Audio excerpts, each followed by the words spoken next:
doesn't matter what I do, it seems I always have glare in my lenses. I do not have non-reflective lenses. And I like to be able to see, so I'm not going to take them off.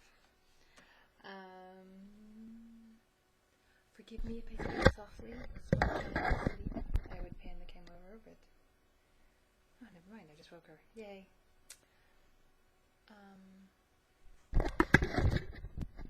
I was watching some Charlie Is So Cool Leg, because he's become a recent discovery of mine on YouTube. I know lots of you are fully aware of who he is, but I've only kind of stumbled upon his YouTube blogs relatively recently, and it's been very fun.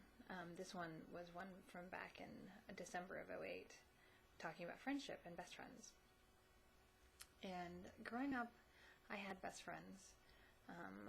The best friend I had when I was like in kindergarten was a guy whose nickname was Rose, and we were bestest buddies all through elementary school. And he lived like 3 doors down from me, three houses.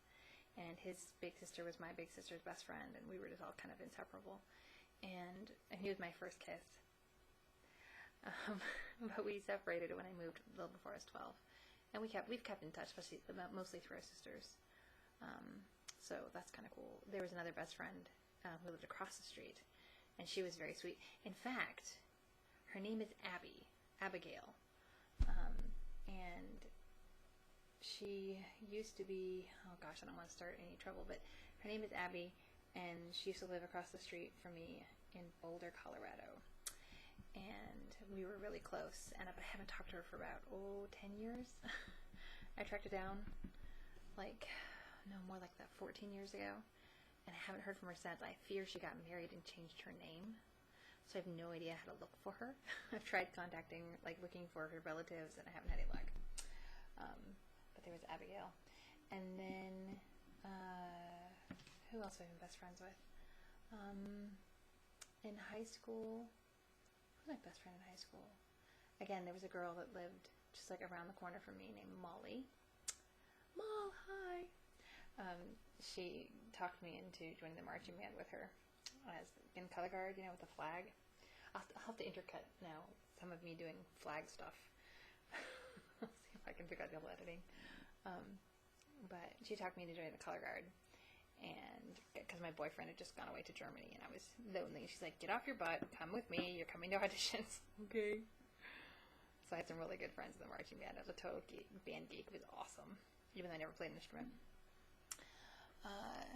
And we're still in contact, again, through families, and I've now found her again on Facebook, which is neat. Who else was I best buddies with? Of course, there was the best friend that became my first husband, who's no longer with us. And then there's the best friend who became my second husband, who, unfortunately, I have contact with frequently because we have a child in common. Although I don't dislike him, I just dislike that he hates me. That's unfortunate. And then there's the best friend that's my current husband, who I'm actually going to keep. Yes, I know, this is probably TMI. And then recently, I've discovered the joys of having online friendships.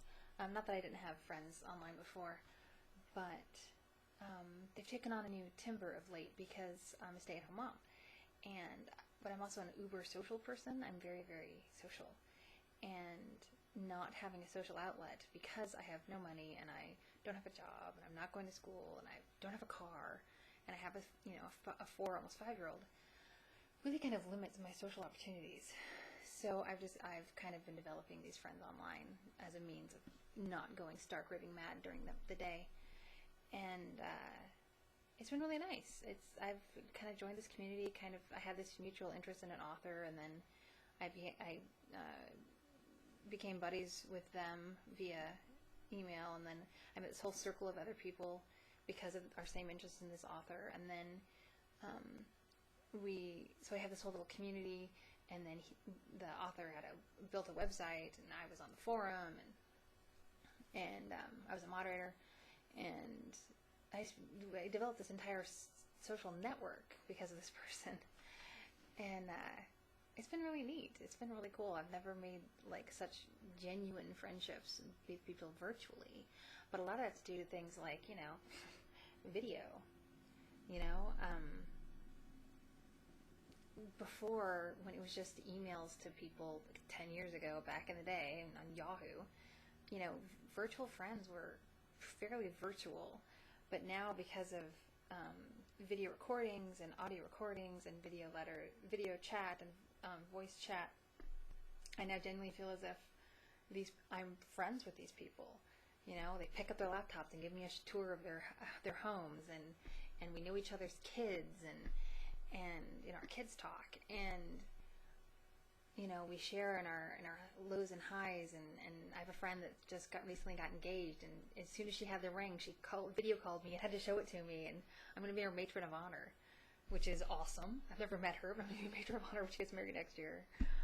So it's really cool. I mean, like, I currently, my best friend, aside from my spouse, I put him in a different category entirely, but currently the person I consider my best friend is this person in the Philippines that I haven't yet met. But we've become really, really close, and she's wonderful, and we've totally bonded, and we really do consider each other best friends, even though we haven't met. We've been there for each other through hard times, and holding hands, and crying together, and we've been the first person to call or email when something, or text message when something good happened, and in the course of like 8 months, we've become bestest buddies, and it's really pretty damn cool, really. She's amazing, and I may put her YouTube in the doobly-doo. I haven't decided if I will or not yet. I think I'll probably talk to her first. But she's here on YouTube. Very talented, too. But so my idea of what a friend is has changed somewhat, and how I've acquired them has changed somewhat. When I was a kid, it was who was geographically close to me. When I was in junior and high school, it was who was friends with my older sister or my younger brother, and they became my friends kind of by association. And then as I became a 20-something and married and divorced, it was, the people associated with at workplace or school or church. And now I've got this whole other dimension of the virtual as well. So it's as I've grown, the idea of what a friend is and how I find them and how I define that has changed. I had one friend that I spent a lot of time and energy on, and then discovered that it was really one-sided, like unhealthily so. And I just couldn't do that anymore. So I had to end that relationship, and that was kind of rough. But I'm glad that I was able to see that for what it was, and I'm glad I was able to be, a friend to her. I don't regret it. But I'm also grateful now that I've got friends who do their best to reciprocate, because I think that's an important virtue, or an important feature of being friends, is that you make the effort.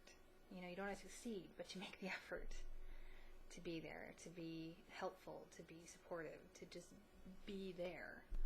And, maybe it's impossible to fall in love romantically online. I happen to be of an opinion that it's possible, just harder. But I think it's definitely possible to fall in like, if that's the right way of putting it, to become close, to build a relationship with someone, even if you're not in the same room. It just takes a little more work.